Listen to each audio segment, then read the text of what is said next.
Billionaire dad goes to school and sees a homeless girl teaching his daughter math. What he does next is unbelievable. The day started as always for Emily. The sky still dark, the air cold in the early morning. She woke up wrapped in her thin blanket, under the small awning that had become her shelter in recent weeks. At 5 years old, she already knew the routines of the streets well. With small, nimble fingers, she adjusted her faded dress, too big for her thin body, and tried to smooth her brown hair that kept falling over her eyes. Emily then organized her worn backpack, the last gift she had received from her mother. Inside, she kept her treasures, a few pencils found on sidewalks, blank pages collected from trash bins, and discarded notebook scraps that still had usable pages. Her stomach rumbled, reminding her of hunger. Emily opened a small packet containing half a bread roll she had managed to get the night before. A man from the bakery sometimes left something for her at the end of the day. She ate slowly, savoring each piece. On the streets, she had learned it was important to make food last. For 8 months, Emily had been living alone.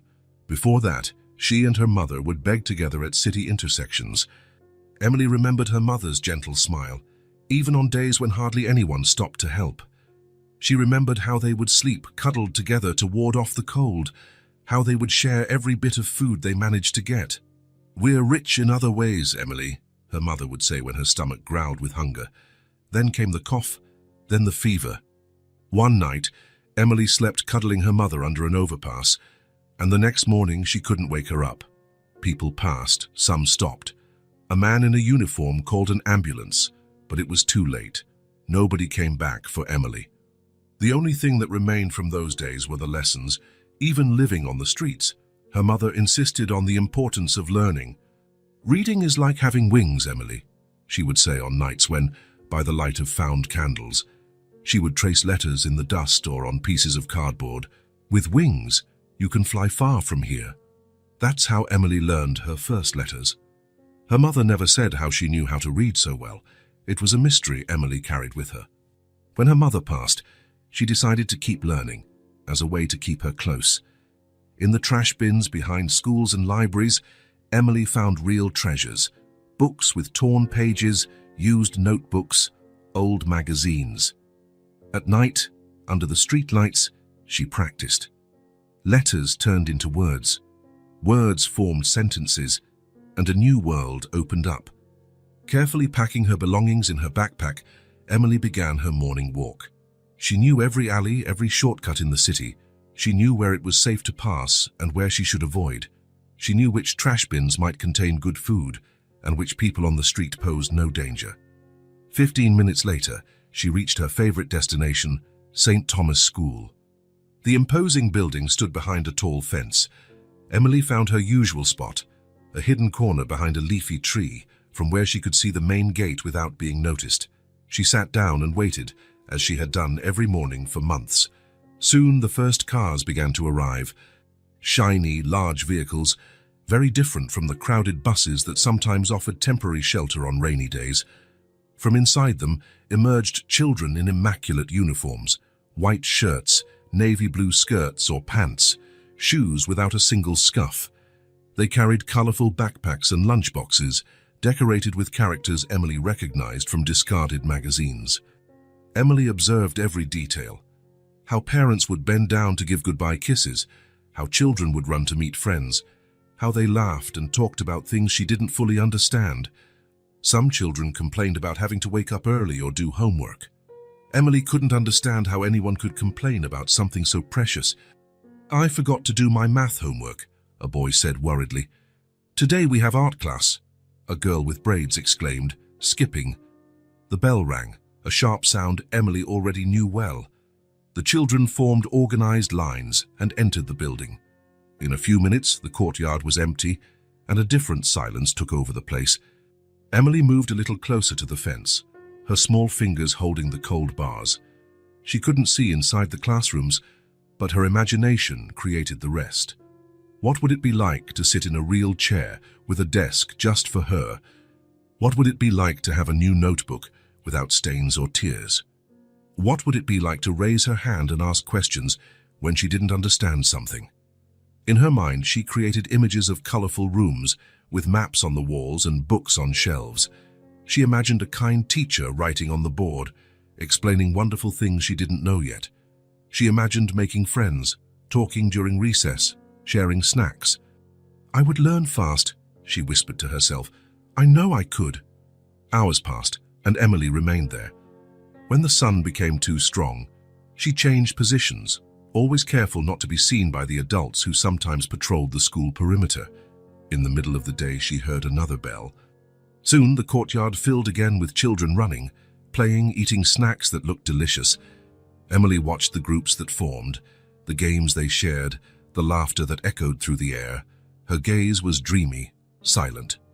There was no envy or bitterness, just a deep desire to belong, to be part of that world that seemed to exist in another dimension, separated from her only by a fence, but as distant as the stars. Sometimes, when she thought no one was looking, Emily took one of her found notebooks from her backpack and practiced what she had learned on her own. She wrote letters, numbers, copied words from her patched-up books. She used the dirt ground as a blackboard when paper ran out. Once, she found an almost complete math book in a trash bin. It took her weeks to decipher the problems, counting on her fingers, drawing on the ground to understand. When she finally solved her first two-digit addition problem, she felt immense joy. In the afternoon, when classes ended, Emily watched the dismissal. Children ran into their parents' arms, showed papers with gold stars, talked animatedly about their day. Emily waited for everyone to leave before emerging from her hiding spot. On her way back to her shelter, she collected anything useful: a forgotten pencil, a fallen leaf, a discarded piece of chalk, small treasures to continue her solitary studies. That night, like all others, Emily sat under the faint light of a street lamp. She opened a storybook with missing pages that she had recently found. She read aloud, imagining what it would be like to hear these stories in a teacher's voice, surrounded by other children. When sleep came, Emily put her belongings in her backpack and hugged it to her chest. She wrapped herself in her thin blanket, lying on the cardboard that separated her from the cold ground. "Tomorrow," she whispered, as she did every night. "Tomorrow might be different." And she fell asleep, a small solitary figure under the starry sky, dreaming of a world on the other side of the fence. The morning began like all others for Emily. Breakfast was half an apple found in a park trash can and the rest of the previous night's bread. After tidying her few belongings, she began her daily walk towards St. Thomas School. Something felt different that morning. The sky was especially blue, cloudless, and a gentle breeze swayed the tree leaves. Emily followed her usual route, but her steps were lighter, as if something was pulling her forward. Upon reaching the school, Emily found her usual spot behind the tree. Cars began to pull up. Children entered as on every other day. The bell rang. The playground became empty. But today, she noticed something she had never seen before. A small opening in the side garden, where the fence was lower and partially covered by flowering bushes. Emily looked around. No adults in sight. The security guard who usually patrolled the perimeter was busy helping unload boxes at the main entrance. It was now or never. With her heart pounding, Emily approached the opening. She crouched down and carefully slipped through the bushes. Her hair snagged on some branches, but she didn't mind. In seconds, she was on the other side, inside the school for the first time. The garden was even more beautiful from the inside. Colorful flowers in well-maintained beds, trees offering cool shade, the grass so green and soft under her bare feet. Emily stood still for a moment, just feeling. It was like entering one of the magical worlds from the books she found. The sound of a sob broke the enchantment. Emily turned towards the noise. On a wooden bench, partially hidden by a bush, a girl her age was sitting. She wore the school uniform, white shirt, navy blue skirt, and had blonde hair tied in two perfect braids. She held an open notebook and looked frustrated. Emily hesitated. Should she hide? Run back to her side of the fence? But something in the girl's expression made her approach. With silent steps, Emily got close enough to see what the girl was looking at with such concentration. It was a math worksheet. Simple addition problems. The kind Emily had learned in one of the discarded notebooks she'd found. The girl looked up, startled to notice Emily's presence. For an instant, they just stared at each other. Two 5-year-old girls, so different and yet so alike. "Who are you?" the girl asked, quickly wiping away a tear. "I haven't seen you in our class." Emily swallowed hard. Should she run? But those blue eyes showed no fear or anger, just curiosity. "My name is Emily," she replied in a quiet voice. I don't study here." The girl frowned, confused. "Then what are you doing here, and why are your clothes so dirty?" Emily looked down at her faded dress, suddenly aware of the stains and small tears. She felt her face flush with embarrassment. "I just wanted to see what a school looked like inside," she murmured, taking a step back, ready to run. "Wait," the girl said. "I'm sorry, I didn't mean to be rude. My name is Sophie." Emily stopped. Sophie smiled shyly and patted the empty spot next to her on the bench. "Want to sit? I'm trying to do this homework, but it's really hard. The teacher will be mad if I don't finish." Emily approached cautiously and sat on the edge of the bench. She peeked at Sophie's notebook. "5 amboyas" was written on the first line. Sophie had made several tally marks next to it, trying to count. "Can I help?" Emily offered. "I know how to do sums." Sophie looked surprised. "You do, but you don't study here." Emily smiled for the first time. "I don't need to study here to know. Can I show you?" Sophie pushed the notebook towards Emily, who carefully picked up the pencil as if it were something precious. "Look, it's like this," Emily explained. "You have 3 fingers here, right?" She held up 3 fingers on her left hand, and 5 more here. She held up all the fingers on her right hand. "Now count them all together." Sophie counted her fingers one by one. 1, 2, 3, she continued until the last finger. 8. The answer is 8. "That's right," Emily smiled. "Now try the next one by yourself." Sophie looked at the next problem, 4 plus 2. She held up 4 fingers on one hand and 2 on the other, counting aloud. 1, 2, 3, 4, 5, 6, it's 6. "See, you can do it," Emily encouraged. Sophie's eyes sparkled. Quickly, she solved the next problems with the help of her fingers, exclaiming happily each time she found the answer. "How did you learn that?" Sophie asked, genuinely curious. "You're so smart." Emily hesitated. No one had ever told her she was smart except her mother. "I learned by myself, with books I find. By yourself, without a teacher." Sophie seemed amazed. "I couldn't do that. You must be like those genius kids on TV." Emily laughed, a soft sound she rarely heard herself. "I'm not a genius, I just like to learn." The two continued talking. Sophie told her about her teacher, her classmates, the music classes she loved. Emily listened with fascination, absorbing every detail of this world she only knew through the fence. "Where do you live?" Sophie eventually asked. Emily looked away. Around where?" "In different places. Depends on the night." Sophie frowned, confused. "What do you mean?" "You don't have a home." Before Emily could answer, they heard approaching footsteps. A woman in a school uniform appeared around the corner of the garden. When she saw Emily, her expression changed. "Who are you? How did you get in here?" she asked in a firm voice, approaching quickly. Emily jumped up, ready to run, but Sophie held her hand. "She's my friend, Miss Peterson," Sophie explained. "She helped me with math." The staff member looked Emily up and down, noticing her worn clothes and bare feet. "This area is for students and staff only," Mr. Peterson said, her voice softer but still firm. "I'll have to ask you to come with me to the principal's office." Panic surged in Emily's chest. Principal's office meant trouble. Trouble meant police. And police meant she didn't even want to think about it.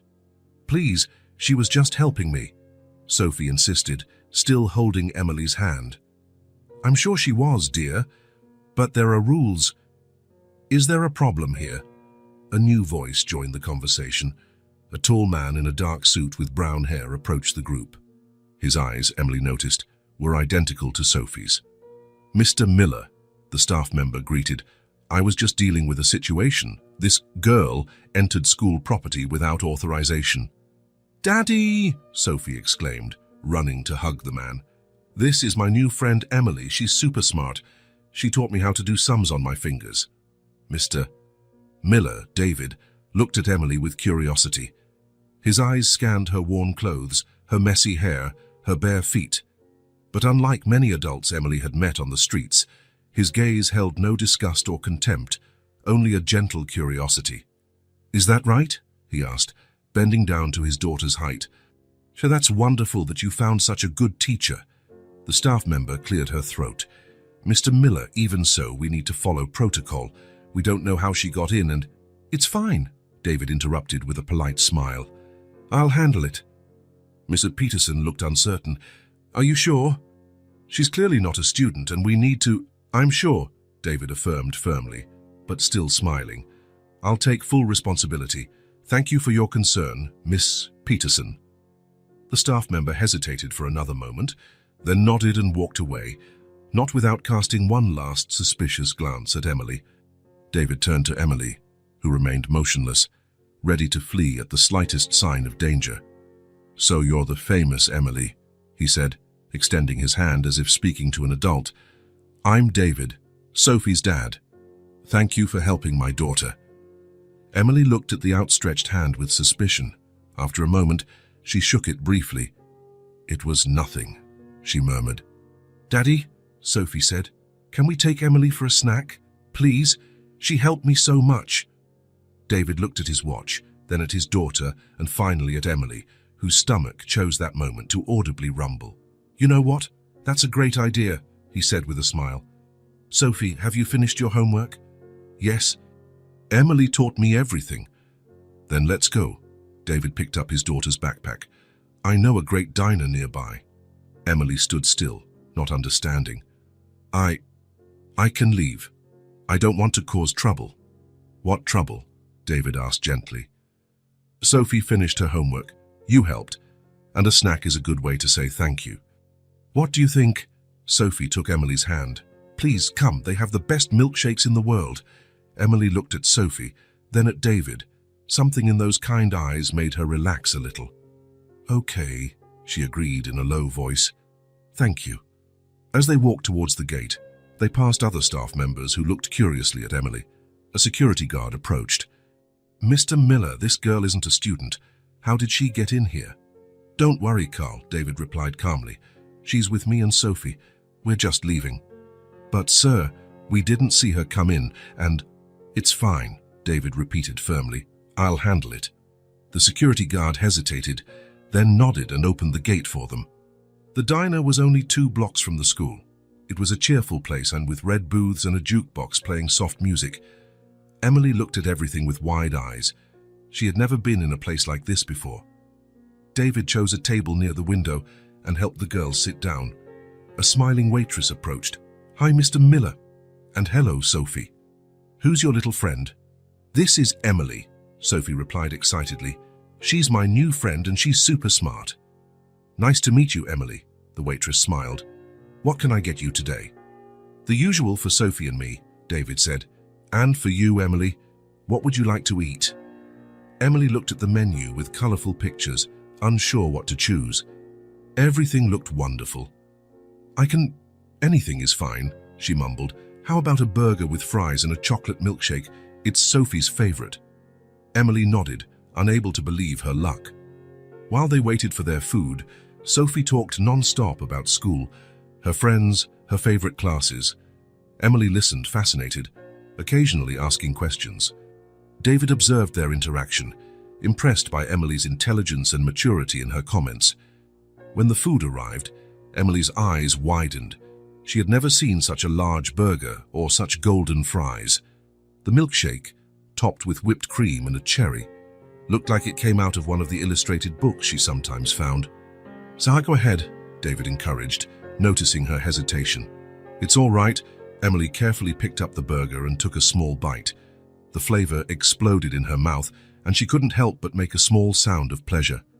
"Good, isn't it?" Sophie asked, already with ketchup on her chin. Emily nodded, unable to speak as she savored each bite. "So, Emily," David began after she had eaten a bit, "Sophie told me you helped her with math. Where did you learn to do sums so well?" Emily took a sip of her milkshake before answering. My mum taught me a little. The rest I learned by myself. By yourself? David seemed genuinely impressed. How? I find books and notebooks that people throw away. I read and practice. David exchanged a quick glance with Sophie, who was observing the conversation with interest. And your mother? Does she not continue teaching you? Emily's face darkened. She died 8 months ago. A silence fell over the table. Sophie looked at Emily with wide eyes. I'm so sorry, David said sincerely. And your father? Never met him. Who do you live with then? Emily shrugged. Alone. Alone? David leaned forward, concern evident on his face. You mean you live on the street? Emily nodded, biting into a French fry. There was no shame in her answer, just acceptance of a fact. But you're so small, Sophie murmured, looking sad for the first time. Aren't you scared? Sometimes, Emily admitted, but I learned where it's safe to sleep and where to get food. It's not so bad. David seemed to be processing the information, running a hand through his hair in a gesture of perturbation. Emily, how did you get into the school today? Through the garden. I saw an opening in the fence. I'm sorry, I know I shouldn't have. She looked down. I just wanted to see what it was like inside. Every day I look through the fence. You come every day to look at the school? David asked, surprised. Emily nodded. I like to see the children learning. I imagine what it would be like to be there. Sophie placed her hand on Emily's. You can come study with me. Can't she, Daddy? David smiled sadly. It's not that simple, honey, but... He looked at Emily with curiosity. Would you like to study there, Emily? Emily's eyes sparkled. More than anything, she replied with complete sincerity. More than anything in the world. The girls finished eating, Emily savoring each bite as if it were her last. When the plate was empty, she carefully wiped her hands on the napkin, imitating the gestures she had seen Sophie make. Thank you for the snack, she said politely, looking David in the eye. That was very kind of you. David smiled, touched by the little girl's politeness. It was my pleasure, Emily. And thank you for helping Sophie with her homework. Emily gave a small smile, adjusted her worn backpack and stood up. I need to go now. Do you really have to go? Sophie asked, disappointed. We could play more. Emily hesitated, looking at David. Maybe another day, she replied softly. David also stood up, leaving some bills on the table. Can I walk you to, well, wherever you want to go? Emily shook her head. You don't have to. I know the way. Will we see each other again? Sophie asked, hopeful. Emily looked at the girl with perfect braids and clean clothes, so different from her but who had somehow become her friend for a brief moment. Maybe, she replied with a small smile. With a final thank you, Emily turned and left the diner. David and Sophie watched her through the window as she walked down the sidewalk, a small, solitary figure who soon disappeared into the crowd. David remained silent, watching the spot where Emily had disappeared.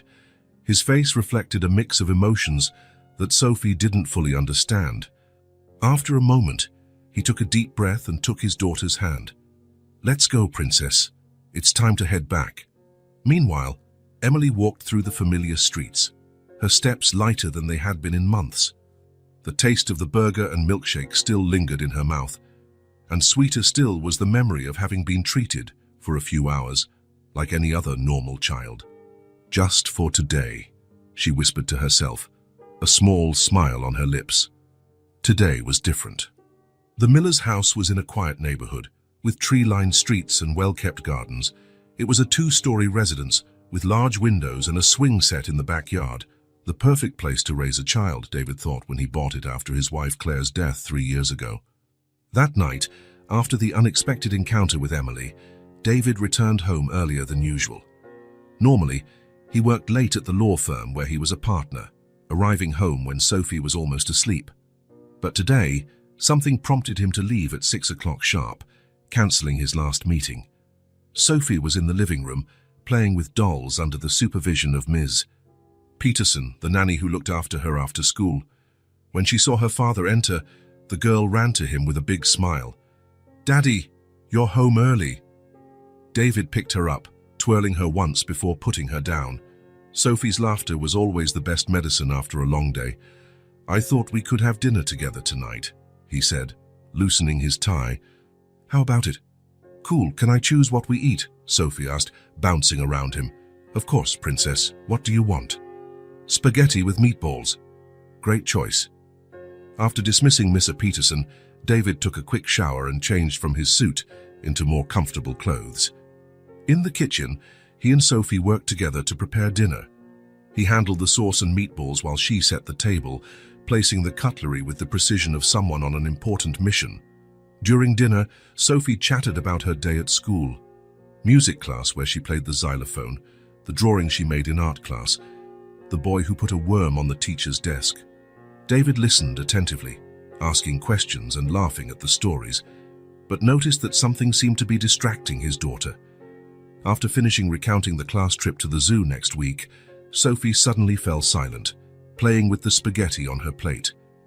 "Is everything all right, honey?" David asked. Sophie looked up, her expression serious, something rare for the usually animated girl. "Daddy, where do you think Emily is right now?" The question took David by surprise. He hadn't expected his daughter to still be thinking about the girl they met earlier. "I'm not sure, Sophie. She said she lives on the street," Sophie continued, her voice small. "Does that mean she doesn't have a bed or toys, or anyone to read her stories before bed?"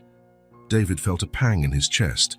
He had explained to Sophie in simple terms what it meant for someone to be homeless, but it seemed that only now was the reality of it hitting the girl. "Probably not, honey.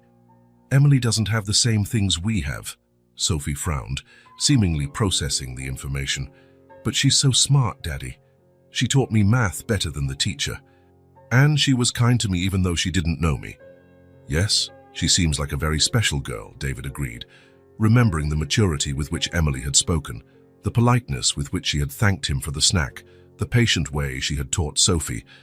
"It's not fair," Sophie declared suddenly, putting her fork down on the table with surprising force for a 5-year-old. "It's not fair that she doesn't have a home and we have such a big one." David looked at his daughter, surprised by the indignation in her voice. "Life isn't always fair, Sophie. But we can do something to help, can't we?" Sophie's eyes lit up at the possibility. "We have that empty room, and lots of toys I don't even use anymore. And you always say we should help those in need."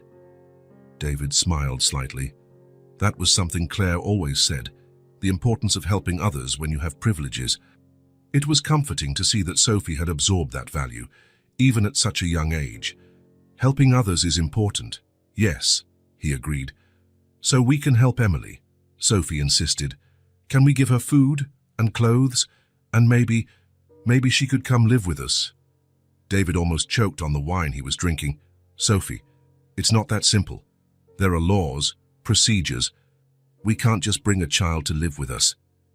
"Why not?" The childlike logic challenged the complexities of the adult world. "She has no one. We have space. And I've always wanted a sister." David took a deep breath. How to explain the legal and social complexities involved to a 5-year-old? How to talk about child protective services, adoption processes, background checks, and all the other bureaucratic complications? "There are people whose job it is to help children like Emily," he began. "Social workers, institutions." "But she said she doesn't like it when adults tell her what to do and then disappear," Sophie reminded him. "Remember she said that? She doesn't trust adults." David remembered clearly. The phrase had stayed in his mind, along with the resigned expression on Emily's face as she uttered it. A 5-year-old child shouldn't know that kind of distrust. "I remember, yes. What if she doesn't want to go to those institutions? What if they're not as nice as you?"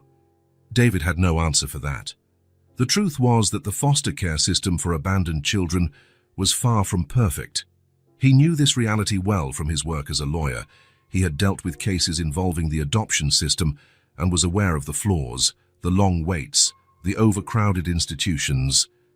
"Daddy," Sophie continued when he didn't reply, "Mommy would want to help Emily. She always helped everyone." The mention of Claire hit David like a punch to the stomach. It was true, his late wife had a huge heart and was always involved in social causes. She wouldn't hesitate to help someone like Emily. Your mother had a very kind heart, he agreed softly. Just like yours, Sophie said with childlike simplicity.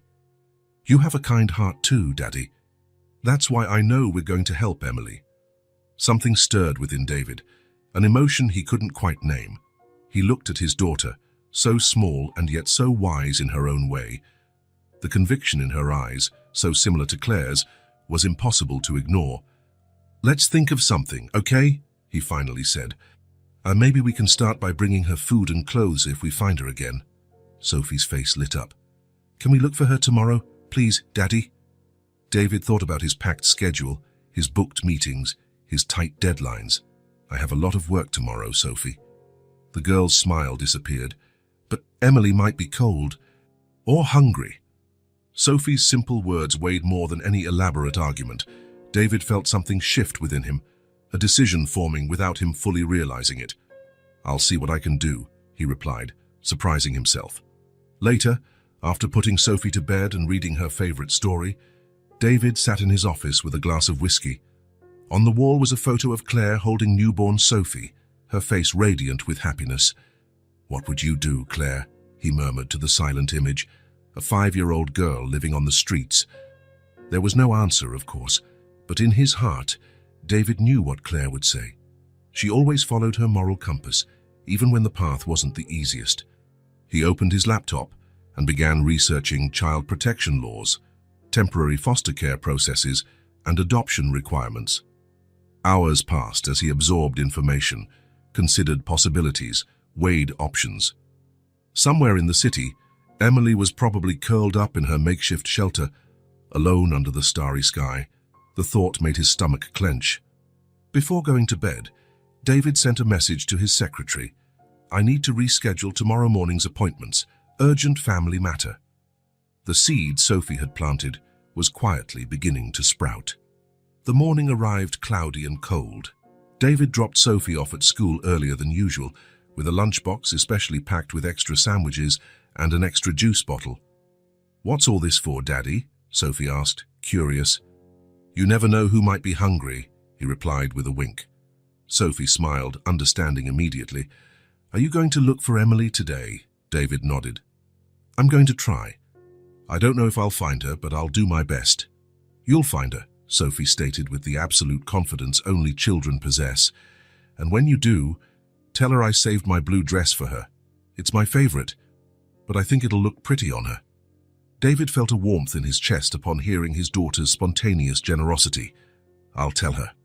Now go, the teacher is waiting. After watching Sophie enter the school, David didn't go to the office as usual. Instead, he drove to the outskirts of the area where they had found Emily. He parked his car and began to walk, carefully observing parks, alleys, awnings, anywhere a small child might shelter. Hours passed without success. David asked local shopkeepers if they had seen a small girl with brown hair, usually alone. Some shook their heads negatively. Others mentioned having seen such a child now and then, but no one knew where to find her. By noon, David was frustrated and worried. What if he didn't find her? What if something had happened to her? The city was big and dangerous for a child alone. That's when he decided to go back to where it all began, the school surroundings. Maybe Emily was in her usual spot, watching the children through the fence, but she wasn't there. The little corner behind the tree from where she used to watch was empty. David expanded his search, walking through the adjacent streets. It was in a narrow alley, behind a bakery, that he finally found her. Emily was sleeping curled up between strategically piled cardboard boxes, forming a kind of makeshift shelter. Her worn backpack served as a pillow, and she was covered by a thin, faded blanket. Even asleep, her face maintained an alert expression, as if ready to wake up and flee at the slightest sign of danger. David approached cautiously, not wanting to scare her. He crouched at a safe distance. "Emily," he called softly. "Emily, it's David, Sophie's dad." The girl's eyes opened instantly, wide with fear. Upon recognizing David, her expression changed to surprise, then suspicion. "What are you doing here?" she asked, sitting up quickly and smoothing her wrinkled dress. "I was looking for you," David answered honestly. "Sophie and I were worried." Emily frowned, confused. "Worried? Why?" The question took David by surprise. The idea that no one had worried about her for so long that the concept seemed strange broke his heart. "Because we care about you," he said simply, "and we wanted to make sure you were okay." Emily looked at him in silence, as if trying to decipher a complex puzzle. "I'm fine," she finally said, but her small voice betrayed the statement. David noticed she was trembling slightly in the cold morning air. Her dress, the same as the day before, had new stains, and her bare feet were dirty. "Emily," David began, choosing his words carefully, "Sophie and I would like to invite you to stay with us for a while." The girl's eyes widened. "Stay at your house?" "Yes. We have a spare room. You'd have a comfortable bed, warm food, clean clothes, and Sophie would be very happy to have your company." Emily looked suspicious, as if expecting some trap. "Why? Why would you do that?" "Because no one should live like this, especially a smart child like you," David answered sincerely. "And because Sophie and I would be happy to help." Emily was silent for a long moment, thoughtful. "It wouldn't be forever," she finally said. "Adults always say they'll help, but then they change their minds." The cynical maturity in her voice was painful to hear. "I can't promise forever right now," David replied honestly, "but I can promise that while you're with us, you'll be treated with respect and care, and that we won't make any decisions about you without talking to you first." Emily seemed to consider the offer, the conflict clear on her young face, the desire for security fighting against the fear of trusting and being disappointed again. "Can I bring my books?" she finally asked, pointing to her backpack. David smiled, feeling a wave of relief. "That's the first thing you'll bring," he assured her. Still hesitant, Emily began gathering her few belongings, carefully putting them in her backpack. David noticed that besides the books, she only had a few pieces of clothing, all in similar condition to the dress she was wearing. On the way to the car, Emily walked a little behind David, as if still ready to flee if necessary. But when he opened the car door for her, the girl got in without protest. "Now we're going to pick up Sophie from school," David explained. "She'll be very happy to see you." At school, Sophie waited in the playground with the other children. When she saw her father's car, she ran towards it. Then she noticed Emily in the passenger seat, and her eyes widened with joy. "Emily!" she exclaimed, jumping with excitement. "Daddy found you! Are you coming to our house?" Emily looked at David, who nodded encouragingly. "For now," Emily replied cautiously. "How cool." Sophie hugged her father's legs. "Thank you, Daddy." The ride home was filled with Sophie's animated chatter, telling Emily about her room, her toys, the books they could read together. Emily responded with monosyllables, still trying to process the sudden change in her situation. The miller's house was larger than any place Emily had ever been. She stopped at the entrance, intimidated by the polished wooden stairs, the paintings on the walls, the sense of comfort and permanence that emanated from every corner. "Come on, I'll show you the bathroom," Sophie offered, taking Emily's hand. "Daddy said you can take a warm bath while he prepares lunch." The bath was a revelation for Emily. The warm water, the fragrant soap, the soft towels, simple luxuries she hadn't experienced in months. When she finished, she found clean clothes folded on a stool, a dress of Sophie's, soft socks, and even new underwear, still with the tag. Dressed and with her hair still damp, Emily followed the smell of food to the kitchen. David was preparing sandwiches and a soup that made her stomach rumble. "Just in time," he smiled. "I hope you like tomato soup." During lunch, Emily ate slowly, savoring each spoonful. Sophie talked non-stop, explaining the house routine, the rules, few, Emily noted with relief, and all the plans she had for the two of them. "And then we can study together," Sophie concluded excitedly. "You can help me with math again." After lunch, Sophie took Emily to the guest room, now temporarily hers. It was a simple but comfortable room with a twin bed covered by a blue quilt, a small desk, and a wardrobe. "Daddy said we can decorate it any way you want," Sophie explained. "How we can make drawings to put on the wall." Emily touched the soft quilt, still not quite believing it. "I've never had a room all to myself," she confessed in a low voice. "Now you do," Sophie smiled. "And look, I've put aside some of my toys and books for you. We can share." On the desk was a small pile of children's books, some toys, and a new set of colored pencils. "Are they for me?" Emily asked. Her voice choked. "Of course, and there's more in my room. We can take turns." The girls spent the afternoon together. Sophie showed her book collection and was impressed when Emily read aloud with surprising fluency for her age. Afterwards, they sat at the kitchen table to do Sophie's homework, with Emily patiently explaining the math problems. David observed the interaction between the two with a smile, noticing how Emily visibly blossomed with each passing hour, her back less tense, her face more relaxed, even a small smile appearing occasionally. That night, after dinner, David found them both in Emily's room. Sophie was already in her pajamas, sitting on the bed next to Emily, who was reading a story aloud. "Bedtime, Sophie," he said softly. "But the story is at the best part," Sophie protested. "You can continue tomorrow. Emily needs to rest too." After Sophie finally went to her own room, David came back to check on Emily. The girl was sitting on the edge of the bed, still fully dressed, as if she didn't quite know what to do. "Is everything all right?" David asked. Emily nodded slowly. "It's strange," she said. "Such a big bed just for me." David smiled gently. "You'll get used to it," he assured her. "There's a pair of pajamas in the drawer.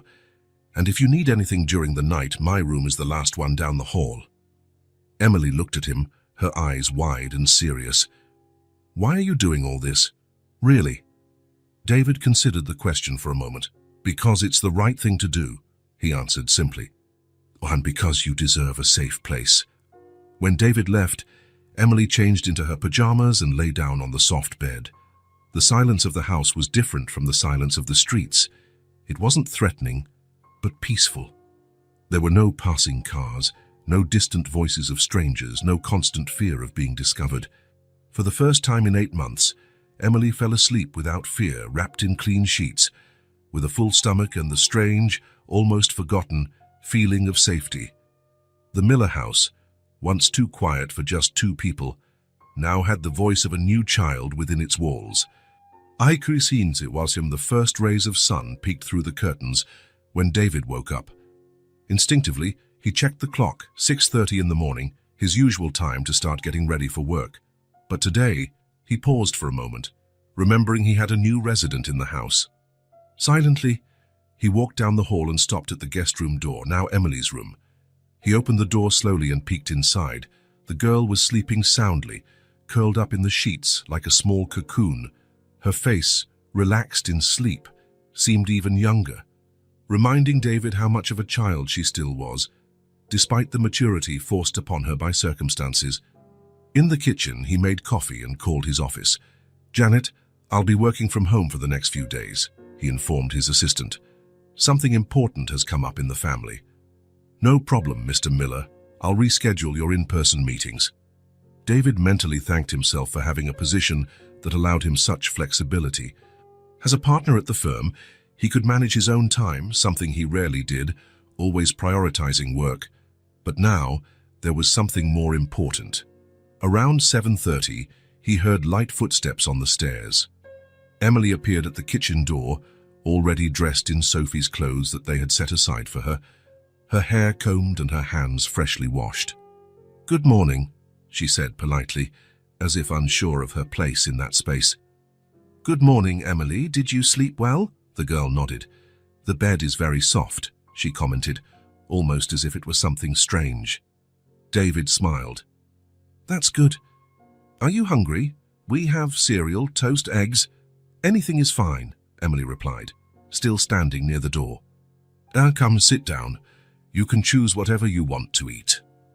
Gradually, Emily approached the table. David noticed that she was carefully observing where everything was kept: the plates in the upper cabinet, the cutlery in the drawer, the juice in the refrigerator. Memorizing, adapting, learning the unspoken rules of that new environment.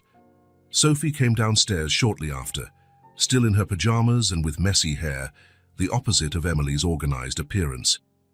"Good morning," she exclaimed excitedly, running to hug her father and then smiling at Emily. "You're already up. Did you sleep well? Do you like the room? Let's have breakfast together."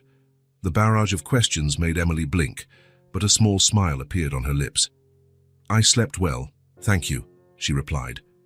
"The room it's very nice." Breakfast unfolded with Sophie's chatter filling the silence. Emily ate slowly, savoring each forkful of scrambled eggs, each bite of toast with jam, as if she wanted to imprint the taste in her memory. "Today is Saturday. We don't have school," Sophie explained. "We can play all day. And can you help me with my homework later? The teacher gave us math problems for Monday." "Of course," Emily agreed. "If your dad doesn't mind." "I think that's a great idea," David replied. "Actually, I have some things to take care of in my study upstairs. If you two are okay by yourselves for a few hours, I can work while you study." After breakfast, David retreated to his study upstairs but left the door ajar. From time to time, he stopped what he was doing to listen to the girls' voices coming from the living room. Around 10 in the morning, his curiosity led him to silently descend the stairs. He stopped on the last step, observing the scene in the living room without being noticed. Sophie and Emily were sitting on the rug, notebooks and books scattered around them. Sophie was frowning at a problem, while Emily patiently explained, "See, Sophie, it's like we did before. If you have 12 apples and you want to divide them equally among 4 people, you need to find out how many apples each person will get." "I know the answer is 3, Sophie replied, frustrated. "But the teacher said I need to show how I got that number." "Then let's draw it," Emily suggested. She picked up a pencil and blank paper. "Here are your 12 apples." She drew simple circles representing the fruits. "Now let's put them into 4 groups." David watched, impressed, as Emily naturally adapted her explanation when she realized Sophie wasn't understanding. She not only knew the answer, but she knew how to teach, a rare skill in anyone, let alone a 5-year-old. "I get it," Sophie exclaimed suddenly. "It's like sharing. 12 divided by 4 is 3 because each person gets 3 apples if we divide equally." "Exactly," Emily smiled. "Now try the next problem by yourself." David silently returned to his study, reflecting on what he had just witnessed. In just 2 days, Emily had already become a valuable presence in the house, not just as someone who needed help, but as someone who also had much to offer. At noon, David went downstairs to prepare lunch and found the living room transformed. The girls had finished their homework and were now playing school, with Emily as the teacher and Sophie as the diligent student. A small blackboard that Sophie had received for Christmas was propped up on the coffee table, with numbers and letters written in colorful chalk. "It's recess time, class," Emily announced in a slightly more formal voice, making Sophie burst into laughter. "I think it's lunchtime, actually," David commented, announcing his presence. The girls turned around, Sophie still laughing and Emily with a shy smile on her face. "Daddy, Emily is the best teacher in the world," Sophie declared. "She explains everything in a way that makes sense, and she doesn't get mad when I make mistakes." "I saw," David agreed. "That you two make a good team." During lunch, David noticed something he hadn't seen in a long time, Sophie eating vegetables without complaining. When the girl voluntarily took more broccoli, he couldn't hide his surprise. "Since when do you like broccoli so much?" he asked. "Emily said vegetables help your brain work better," Sophie explained naturally. "And I want to be smart like her." David exchanged an amused glance with Emily, who looked down, a slight blush coloring her cheeks. In the afternoon, while David finished some reports, sounds of laughter reached his study. He went downstairs again and found the girls in the backyard, where Sophie was showing Emily how to use the swing. "Higher, Emily! You have to kick your legs like this," Sophie demonstrated, swinging with abandon. Emily, more cautious, followed the instructions little by little, going a little higher each time. Suddenly, when she reached a considerable height, a surprising sound escaped her. A clear, genuine laugh, probably the first since she arrived. David felt a lump in his throat. The sound of Emily's laughter was like music in a house that, he now realized, had been too silent for too long. The following days established a natural routine. In the morning, Emily helped Sophie get ready for school, choosing clothes, packing her backpack, reviewing homework. David drove them both to school, dropping Emily off at the front office to speak with the principal about her potential enrollment, while Sophie went to her classroom. During the day, while Sophie was in class, Emily helped David organize the house, always wanting to make herself useful. He noticed how she observed everything with attentive eyes, how he organized bills, how he operated the washing machine, how he prepared meals. "You don't have to do that, Emily," he said once, finding her meticulously folding clean clothes. "You're a child, not a maid." Emily looked at him, confused. "But I want to help. You and Sophie are letting me stay here. It's not a trade-off," David explained gently. "You don't have to pay to be here." The idea seemed strange to Emily, but little by little, she began to relax, to play more, to worry less, to accept care without feeling she needed to immediately reciprocate. In the afternoons, the living room regularly transformed into a classroom. Emily sat beside Sophie, guiding her through her homework with a mix of firmness and gentleness that reminded David of the best teachers he had known.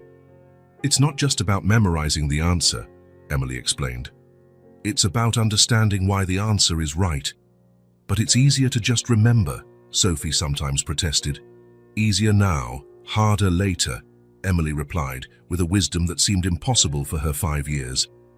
At night, David watched the two girls during bath time. Bedtime stories, the small whispered confidences that children share. The house, once a functional place where he and Sophie merely slept and ate between appointments, had become a home again, filled with curious questions, unexpected laughter, daily small discoveries. And at the center of this transformation was Emily, visibly blossoming each day. Her shoulders less tense, her face more expressive, her voice stronger. Like a plant finally finding sun after a long time in the shade. On the third night, after the girls had gone to sleep, David sat in his study with a cup of coffee. On the wall, Claire's photo seemed to smile at him. "You would have liked her," he murmured to the image of his late wife. "She reminds me of you, you know." The same determination, the same kindness. As he finished his coffee, David made a decision that, in truth, had already been formed since the moment he found Emily sleeping among boxes. It was time to make things official. A week had passed since Emily arrived at the Miller's house. A week that transformed the family's routine in ways David could never have predicted. That Saturday morning, David woke before dawn. The silence of the house was comforting. He knew that in the rooms down the hall, the two girls were sleeping soundly. He got up quietly and went to his study, where he turned on his computer and opened a file he had started days ago, simply titled Emily. The document contained notes on adoption procedures, legal requirements, and contacts of colleagues specialized in family law. David had been researching quietly, in moments when the girls were asleep or engrossed in their games. Taking a sip of coffee, David contemplated the situation he found himself in. 3 weeks ago, his life followed a predictable course: work, Sophie, the responsibilities of a single father balancing career and raising a daughter. Now, he was seriously considering expanding his family, permanently bringing into his life a child he had met by chance. It was a huge decision, one that would change everything forever. And yet it felt strangely natural, as if Emily had always been destined to be a part of their lives. "I'm getting sentimental," he murmured to himself, smiling slightly. But it wasn't just sentimentalism. As a lawyer, David had always been pragmatic, analytical, and objectively analyzing. Emily's presence had been beneficial for everyone. Sophie was happier, more engaged in her studies, learning values of empathy and generosity that no school could teach so effectively. The house itself seemed more alive, filled with an energy that had been missing since Claire's death. And Emily's transformation was remarkable. The cautious, distrustful girl of the first few days was gradually giving way to a more relaxed child, more willing to smile, to ask questions, to take up space. Her surprising knowledge and maturity remained, but now came accompanied by genuine moments of childlike joy.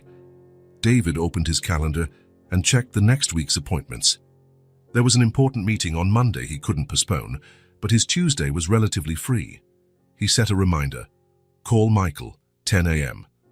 Michael Hernandez was an old college colleague who specialized in family law, particularly adoption cases. It's the first step, David said to himself, closing his laptop. Light footsteps in the hallway announced that one of the girls had woken up. Moments later, Emily appeared at the study door, already dressed and with her hair combed. "Good morning," she said politely. "May I come in?" "Of course," David smiled. "You're up early today." Emily entered the study, her eyes scanning the bookshelves with barely disguised admiration. "I always wake up early," she replied. "Can I help make breakfast?" This had been a constant since Emily arrived, her insistence on helping, on contributing, as if she needed to justify her presence. David and Sophie had tried to explain that she didn't need to pay to be there, but old habits are hard to break. "Of course," David agreed, standing up. "Sophie will probably sleep for another hour. She loves to stay in bed on Saturdays." In the kitchen, they worked side by side in an already familiar routine. Emily set the table while David fried eggs and toasted bread. The girl moved with the efficiency of someone accustomed to taking care of herself, but there was a lightness in her movements that wasn't there when she arrived.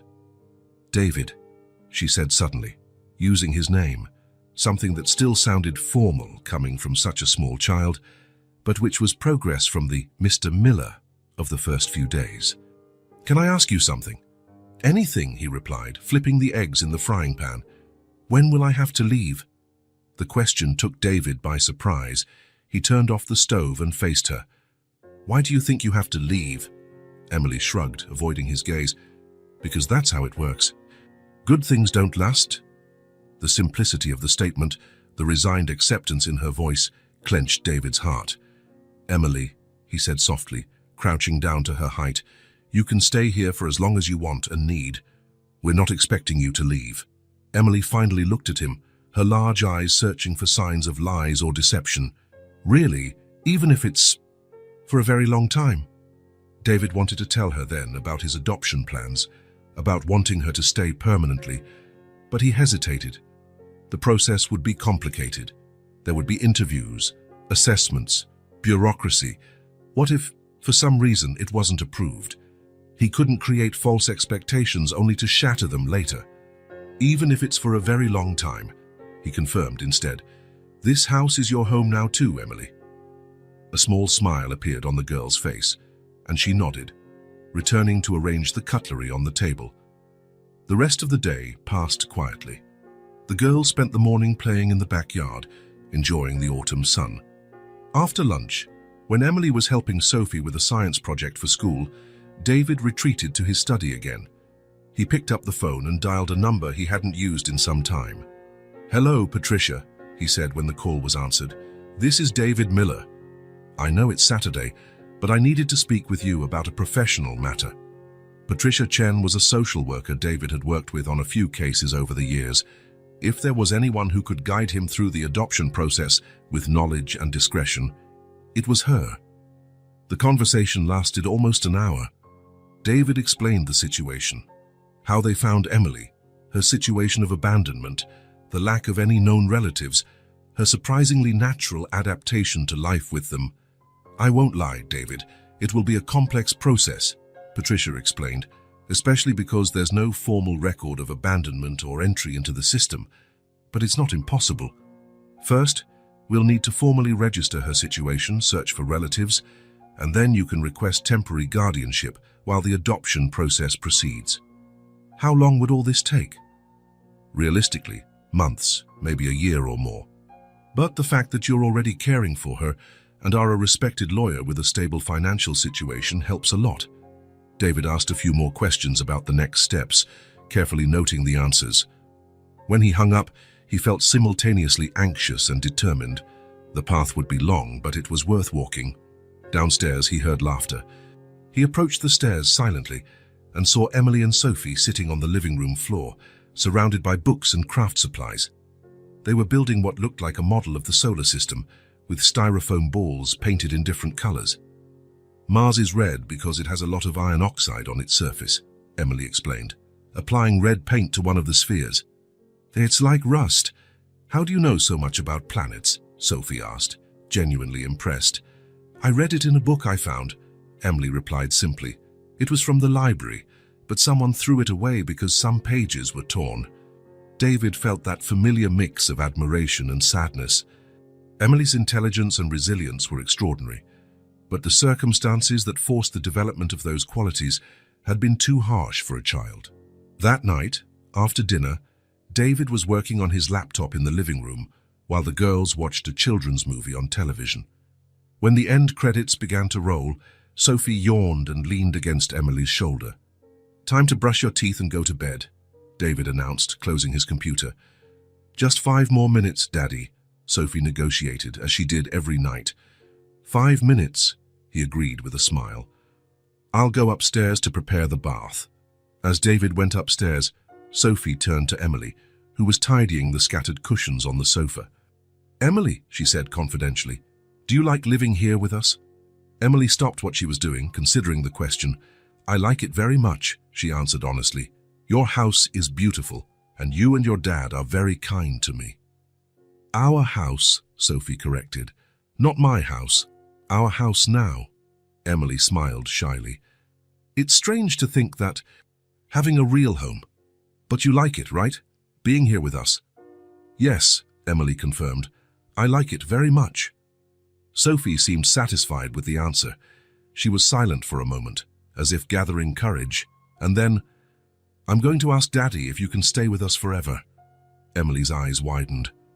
"Sophie, don't do that. Your dad is already doing so much by letting me stay here for a while. I don't want to bother him more." "It's not a bother. It's nice having you here. Daddy thinks so too. He smiles a lot more now." Before Emily could protest again, Sophie stood up and ran upstairs. Emily followed her hesitantly, stopping halfway up the stairs when she heard voices coming from the bathroom, where David was preparing the bathtub. "Daddy," Sophie's voice sounded determined, "can I ask you something important?" "Of course, Princess. What is it?" "Can Emily stay with us forever?" There was a pause. Emily held her breath, her heart pounding in her chest. Part of her wanted to run, not to hear the answer, to protect herself from the inevitable disappointment, but her feet remained glued to the step. "If she wants to, yes," came David's answer, simple and direct. Emily covered her mouth with her hand, too surprised to move. "Really?" Sophie's voice was full of hope. "She won't have to leave." "No, Sophie. I'm working to make sure Emily can stay with us permanently if that's what she wants. Like an adoption, like in the movies." "Yes, something like that. But it's a complicated process, and it takes time. That's why I haven't mentioned anything yet. I don't want to create expectations before I'm sure. But you really want her to stay forever?" "Yes, Sophie. In just 1 week, I can't imagine our family without her anymore." Emily felt a tear run down her face, followed by another and another. Family. The word echoed in her mind like a promise almost too big to believe. "I've always wanted a sister," Sophie declared with the direct sincerity of children. "I know, honey, and it looks like your wish might come true. But remember, this is between us for now, okay? There are still many things to sort out before we can talk to Emily." "Okay, Daddy, it'll be our secret." Emily retreated silently, descending the stairs without a sound. She sat on the bottom step, trying to process what she had just heard. David wanted to adopt her. He wanted her to stay permanently, to be part of their family. After so much time alone, after so many nights feeling like she belonged nowhere and to no one. The idea of a permanent home, of a family, seemed almost impossible to grasp. She heard footsteps approaching and quickly wiped her tears. Sophie appeared at the top of the stairs. "Emily, what are you doing down there? Come on, Daddy said we can take a bath together today." Emily stood up, forcing a smile to hide her emotion. "I'm coming," she replied, climbing the steps again. As she passed the bathroom door, her gaze met David's. For an instant, she had the impression that he knew she had overheard the conversation. There was a softness in his eyes, a quiet certainty that made her feel safe. Later, in bed, Emily looked at the ceiling of her room, no longer the guest room in her mind, but her room. Through the window, she could see a piece of the starry sky. She remembered how many nights she had spent looking at those same stars from very different places. Dark alleys, cold awnings, makeshift shelters. Now, wrapped in clean sheets, with a full stomach and a lighter heart than she could remember ever feeling, Emily allowed herself to believe that maybe, just maybe, good things could last. On the hallway wall, in a photo Emily had noticed on the first day, Claire Miller smiled as if silently approving the expansion of her family. And in the master bedroom, David was finishing an email to Michael Hernandez, his friend and family law specialist. "I need your guidance to initiate an adoption process. The girl in question is named Emily. She's 5 years old, and she has already transformed our lives in ways we never imagined possible. I want to do this right, with all the care and responsibility she deserves. Can we meet on Tuesday? This is the most important decision I've made since I decided to marry Claire." He sent the email and closed his laptop. In the hallway, he checked that Sophie was sleeping deeply, her face serene, a small smile on her lips. In the room next door, Emily had also fallen asleep, one hand firmly holding the book she was reading before bed. David adjusted the blanket over her and quietly left, leaving the door ajar as she preferred. A sense of peace enveloped him, the quiet certainty that he was doing exactly what he should be doing. The seed planted by Sophie had blossomed into a decision he had never expected to make, but which now seemed the only possible one. The morning was clear, when David parked his car in front of the imposing building where Michael Hernandez, his old college colleague and now respected family law attorney, kept his office. Emily's adoption process had officially begun 2 weeks prior, and this was the first follow-up meeting. The secretary led David to Michael's office, who greeted him with a firm handshake and a welcoming smile. "How are the girls?" Michael asked, gesturing to the chair in front of his desk. "Surprisingly well," David replied, settling in. "It's as if Emily has always been part of the family. Sophie treats her like a sister from day one, and Emily, well, she's blossoming in a way I didn't imagine was possible so quickly." Michael smiled, pleased, but his expression soon turned more serious. He opened a folder on the desk and adjusted his glasses. "David, we've done the preliminary investigations into Emily's legal situation," he began, scanning the documents. "We located her birth certificate and confirmed the passing of Rebecca Jenkins, her biological mother." "That's good, isn't it? It simplifies the adoption process, correct?" Michael hesitated, and David immediately felt that something wasn't right. "For the most part, yes, but we found something that complicates the situation a bit." He slid a document across the table. "Emily has a living maternal grandmother, Margaret Jenkins, 65 years old, residing in Ridgewood, about an hour from here." David picked up the paper, feeling as if the floor had disappeared beneath him. A grandmother. Someone with blood ties to Emily. Someone with priority legal rights. "Emily never mentioned a grandmother," he said, more to himself than to Michael. "So it's possible she didn't know about her existence, or that they lost touch a long time ago," Michael explained. "But legally, we need to notify Miss Jenkins about the adoption process. As a direct blood relative, she has priority in the matter of custody, unless she formally waives that right." David nodded slowly, understanding the situation as a lawyer, but feeling growing anxiety as Emily's potential father. "What if she wants custody?" he asked, his voice lower than he intended. "The court will consider various factors, the grandmother's age, her financial and health conditions, and most importantly, Emily's best interest. The fact that the girl is already adjusted to your home and has a bond with you and Sophie will be taken into account." Michael paused. "But let's not get ahead of ourselves. First, we need to contact Ms. Jenkins." On the way back home, David wrestled with conflicting feelings. As a lawyer, he perfectly understood the need to contact all biological relatives before proceeding with an adoption. As a father, he feared losing the girl he already considered part of his family. That night, he watched Emily and Sophie playing in the living room, building a fort with cushions and blankets.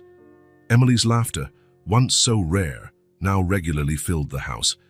How could he explain to her that there was a grandmother who might want to take her away? He decided not to say anything until he had more information. He didn't want to cause unnecessary anxiety in Emily, who had already faced too much abandonment in her short life. The next day, after dropping the girls off at school, Emily was informally attending some classes while the official documents were processed. David drove to Ridgewood, following the address provided by Michael. Margaret Jenkins' house was modest but well kept, with a small front garden where roses were beginning to bloom despite the late autumn. With a racing heart, David rang the doorbell.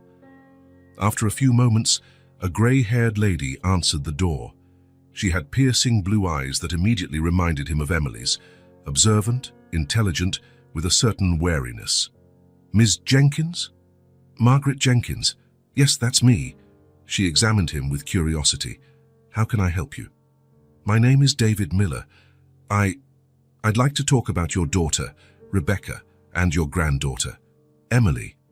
Margaret's face visibly paled. She leaned against the doorframe. "Rebecca, do you have news of her?" Her voice trembled with a mix of hope and apprehension. "Can we talk inside?" David asked gently. The living room was simple but cozy, with well-preserved antique furniture and many photographs on the walls. David noticed a smiling teenager in several of them, presumably Rebecca, Emily's mother. Sitting on the sofa, David carefully explained the situation, how he had found Emily, the circumstances of Rebecca's death, the girl's current situation living with him and Sophie, and the adoption process he wished to initiate.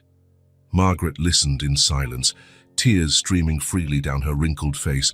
"Rebecca dead, and a granddaughter I never knew existed." She shook her head, incredulous. "I always knew something terrible had happened when I lost contact with my daughter. But this... I'm sorry to bring you this news," David said sincerely. Margaret wiped her tears with a cloth handkerchief she pulled from her pocket. "Rebecca and I had a fight," she finally explained, her voice choked. "She was only 19, full of dreams and plans. She wanted to move to the big city, live her own life. I tried to stop her. I was too harsh." She sighed deeply. "Terrible words were said by both of us." Rebecca walked out the door swearing I'd never see or hear from her again. "And she kept her promise." "Did you try to find her?" David asked gently. "In the first few years, constantly. I even hired a private detective, but Rebecca had completely disappeared. After a while, the pain and the pride." She let the sentence trail off. "I never imagined she would have had a daughter." "My goodness, a granddaughter. Emily is 5 years old," David offered. "She's an extraordinary girl, smart, polite, resilient in a way no child should ever have to be." Margaret looked at the photos of Rebecca on the wall. "What is she like? Physically, I mean, does she look like Rebecca?" "She has the same eyes," David replied. "The same observant expression. And the same determination, I'd say." A silence fell over the room as Margaret processed all the information. Finally, she turned to David. "Mr. Miller, do I understand correctly that you are here because, legally, as her maternal grandmother, I would have priority in the matter of Emily's custody?" David nodded. "Yes. Before proceeding with adoption, the law requires that all close relatives be notified and that it be verified whether they wish to assume custody." Margaret was silent for another moment, reflecting. "And how is Emily doing with you and your daughter? Does she seem happy?" "I believe so," David replied honestly. "So at first she was very cautious, as if expecting to be sent away at any moment. But little by little she's opening up, laughing more, making plans for the future. She and my daughter, Sophie, have become inseparable." Margaret stood up and walked to the bookshelf, picking up a framed photograph. It was teenage Rebecca, smiling broadly as she held a trophy. "A Rebecca at 15, Aunt," she explained. "She won a science fair at school." Sitting back down, Margaret looked directly at David. "Mr. Miller, I appreciate your honesty and for coming to tell me all this personally. As for the matter of custody," she took a deep breath. "I am 65 years old, live alone on a small pension, and have health issues. I am not in a position to adequately raise a child, and even if I were, it wouldn't be fair to uproot Emily from a home where she has finally found stability." David felt immense relief, but maintained a neutral expression. "I understand. However," Margaret continued, leaning slightly forward, "I would very much like to meet her. To be a part of her life, even if only as an occasional visiting grandmother, if that is possible. Absolutely, David replied without hesitation. In fact, I think it would be important for Emily to know her family history, to know where she comes from. Margaret's face lit up with hope. You would allow that? Even knowing that legally I could complicate the adoption process. Miss Jenkins, David said firmly, I'm here because I want what's best for Emily, and I believe that knowing her grandmother, her family history, is part of that. 2 days later, David sat down with Emily in the living room and carefully explained about the discovery of her grandmother. The girl listened in silence, her large eyes fixed on David's face, processing each word. So my mother had a mother, she finally said, as if testing the idea. Yes, we all do, David replied gently, and she wants to meet me. Why? Because you are her daughter's daughter, because you are part of her family. Emily frowned, thoughtful. Will she want me to live with her? David noticed the barely disguised fear in the question. No, Emily, Margaret understands that your home is here now, with us.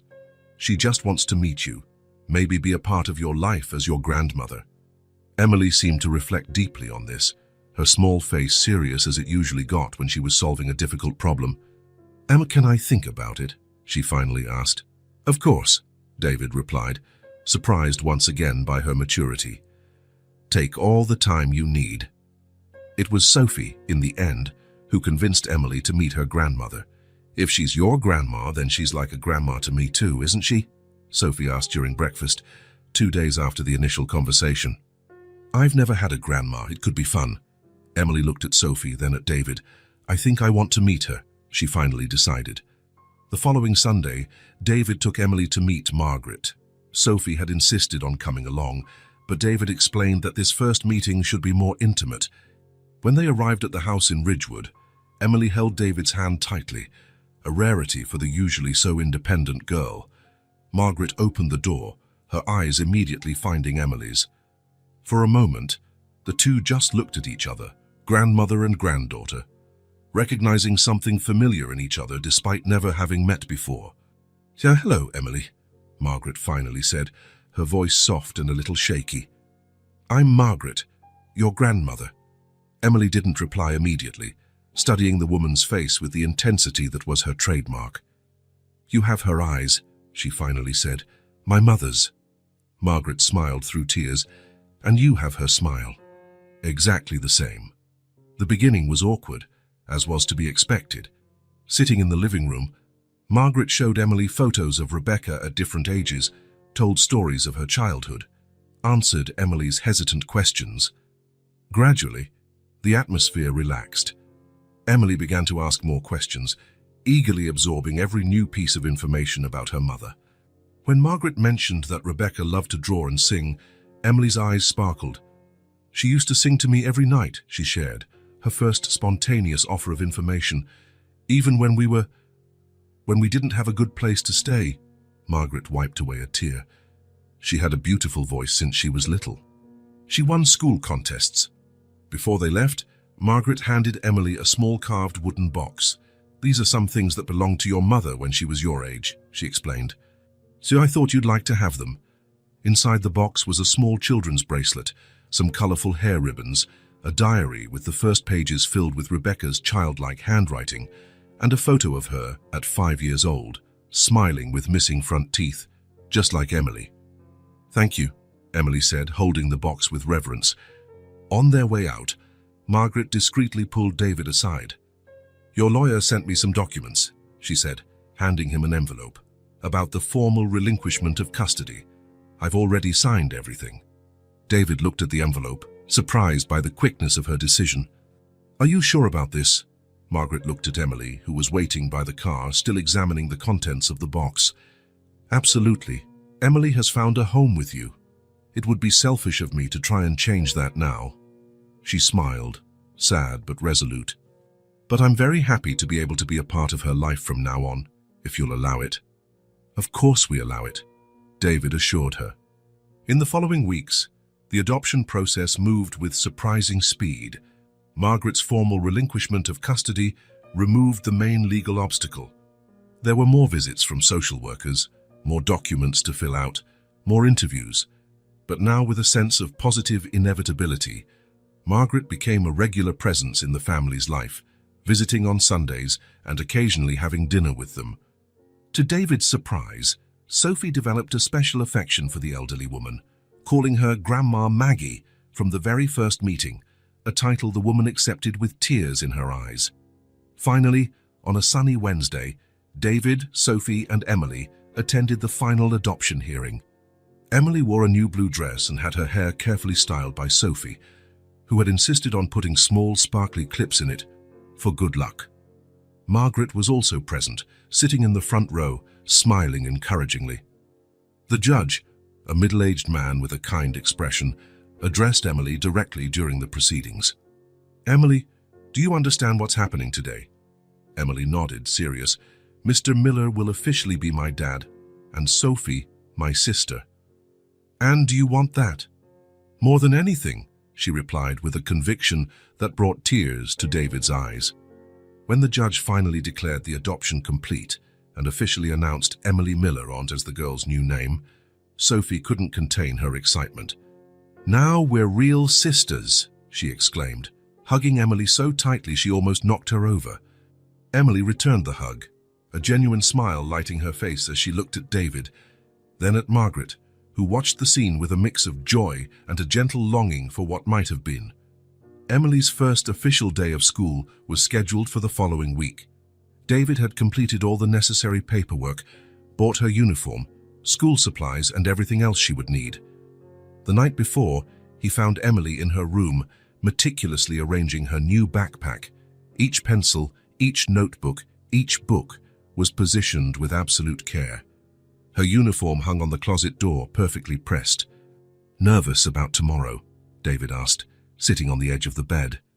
Emily shrugged, trying to appear indifferent, but her restless fingers betrayed her anxiety. "What if the other kids notice I'm different?" she finally asked, her voice small. "That I didn't belong anywhere before. That I used to stand outside, just watching." "Emily," David began gently, "everyone is different in some way.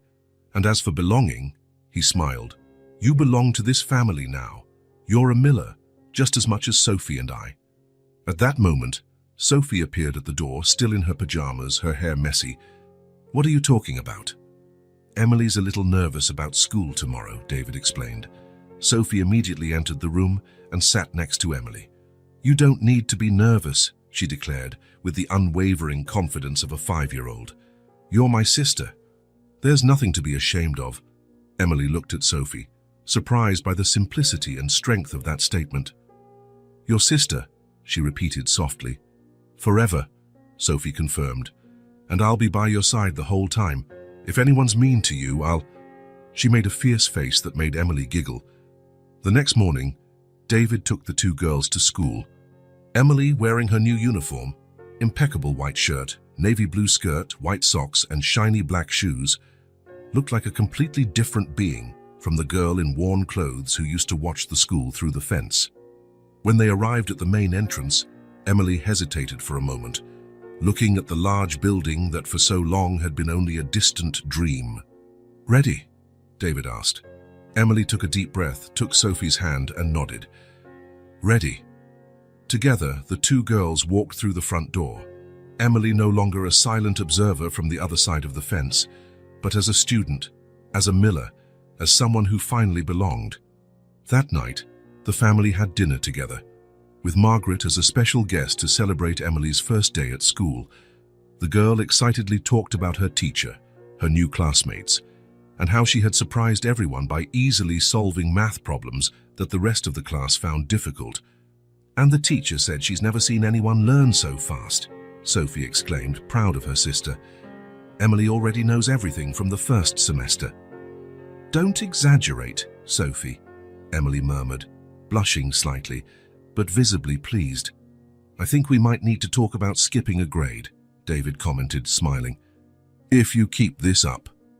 After dinner, when Margaret had left and Sophie was taking a bath, David found Emily in her room. She was at her desk, carefully writing in a new notebook. "What are you doing?" he asked. Emily showed him the notebook. On the cover, in neat handwriting, she had written "A property of Emily Miller." "I never had anything with my name on it before," she explained. "I mean, my new name." David sat beside her, moved by the seemingly simple gesture, yet loaded with meaning. "Do you like your new name?" Emily thought for a moment. "I like it. But I'm still me. Only now." She hesitated, searching for the right words. "Now I'm me with a family." David hugged her, feeling the small body relax against his, a sign of trust that had taken weeks to develop. "Yes, you are, and you always will be." Later, after the girls were asleep, David paused in the hallway between their two rooms, listening to their soft, regular breaths. In a few months, his life had completely changed. The house, once too quiet, now overflowed with life, with questions, with daily discoveries. From Emily's room came a satisfied sigh, the sound of someone sleeping deeply, without fear, without cold, without hunger. The sound of a child who had finally found her place in the world. The girl who watched the school from outside the fence now slept safely within it, with a new name, a family, and a future full of possibilities that once seemed unattainable. On her desk, the notebook with her new name remained open, the first page already filled with her careful handwriting. "Today was my first day as Emily Miller. Today was the first day of the rest of my life." If this story touched your heart, subscribe to the channel and turn on notifications so you don't miss the next ones. Leave a like because it helps this story get recommended to more people. See you in the next story.